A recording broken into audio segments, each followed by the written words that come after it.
I get that he's trying to big up his people. Like, oh, we didn't like our hiring standards never went down. They're still the highest. We have the best people and everything. So why'd you let them go? There's other ways you can do that besides letting people go and putting people in the job market. And Tim doing it his comments on that was very crazy. But I'll let you continue that before I bring that up, because that was very tone deaf of him to say that. Well, we'll continue in the idea that this is still spreading across different companies, right? Say, for instance, for this, the follow-up for Fortnite, right? Last month, Fortnite topped U.S. monthly active player counts across PlayStation and Xbox, yet the average play time fell sharply, according to Matt Piscatella, senior director at Circana, right? In September, Electronic Arts laid off hundreds of workers and canceled a Titanfall game that was in development, according to media reports. Amazon, broader job cuts late last year also affected its gaming division. So it makes me think definitely about the tweet that the X post that you're going to bring up, Wavy. But to get to that point, I'll let you read that. Just the way the gaming industry is rolling out, I would just say the term seems to be, although I wouldn't say the word is tone deaf, is very what's the word looking for, aspirational, or even trying to look on the bright side, if you will.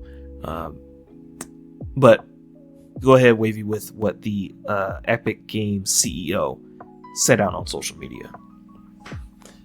Yeah, and just to piggyback off what Frosty said, so yeah, a lot of companies are trying to do this. It's not just like gaming and stuff like that.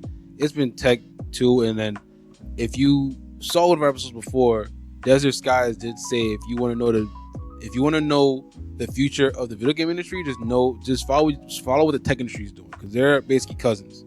So whatever tech is going through, video games going to probably go through the same thing. You've been seeing a lot of layoffs in both places, but to get to this CEO and what he said, I think he tried to mean well, but what he said was just ridiculous. So in a response, he retweeted someone that says, "Sad news for Epic Games. Hope the efforts to turn things around can work."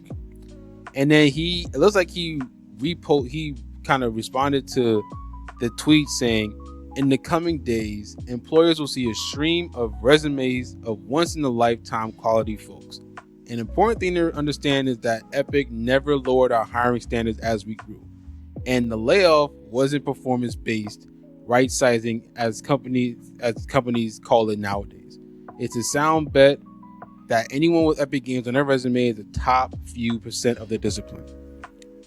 So I get that he's trying to big up his people, like, oh, we didn't like our hiring standards never went down. They're still the highest. We have the best people and everything. So why'd you let them go? Like, you putting them, yeah, you're saying you're putting a stream of resumes out in the market that, yeah, hire these people, sure. Like, yeah, they'll have no problem finding a job. Does he not know how crazy the job market is right now? Everywhere? Like, oh my God. That was very, very tone deaf for him, man. Like, it was terrible. Yeah. I think you said it well, right? Like, just trying to be on the positive side of it, trying to like big up the former employees now, right? Just kind of like a signature to say, we had to let them go, but these are the top-notch people. You definitely want them on your team, right? A big signature of endorsement for a lot of the people that they may have let go. Tweeny also said, market conditions today are the most extreme since the early days of the company, which was founded in 1991. The layoffs aren't related to AI, noting the game industry fears that technology could replace developers. So that clears that up, that it's not an AI issue, but we're still talking about a financial issue based on the technology that's available to keep creating the hardware for games. Not that Fortnite, not that Epic Games has anything to do with that. They're the software company and playing the game.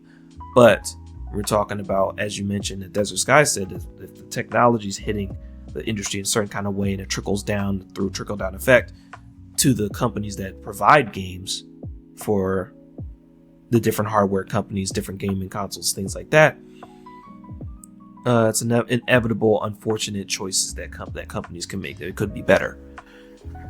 You know, definitely could be better. Like this is just like I just don't get it. Like they're the top people in your company. You're saying, oh yeah, they're gonna find something that these people are top. Like you should go hire them. No, you should have kept them at your company and found another way to keep everybody there. You know what I'm saying? Like, because one of the people that they let go actually was one of the people that designed one of the mascots of Fortnite, the blonde haired dude, Josie, whatever his name is. Like, he designed, and even he's not safe. Like, that's the person who really made the design of your mascot, bro. Like, okay, it's just business, right? Dumb business. And the question would be, you know, and Epic Games, if you guys ever have a representative that's probably would either tweet or respond. There might be too many of us podcasters that might kind of be putting you all iron to the fire, like what's going on up there, to respond to everyone. But for the idea to say that we definitely have tried to find ways to make this work and the bottom line just doesn't match up to try to keep people, it's still unfortunate. But we would try to think that maybe, at least from my side of the conversation, that maybe I'm gonna speak for myself, that I hope that there were plenty of conversations that were trying to save people and that this was the only option. But I could also just be looking at it with rose-colored glasses.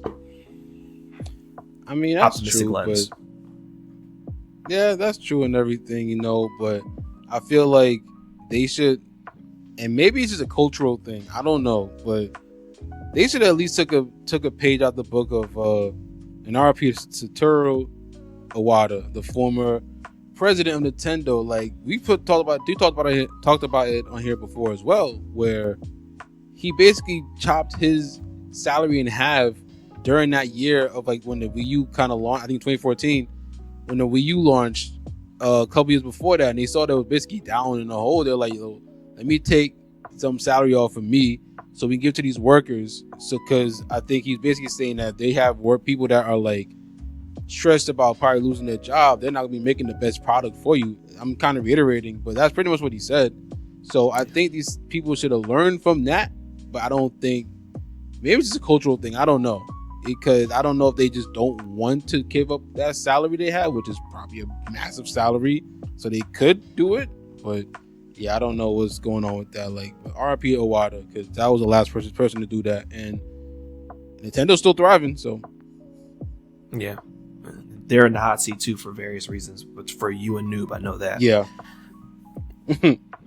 But now we could also talk about saviors here, and we're talking about business crossing over again, including Epic for Disney.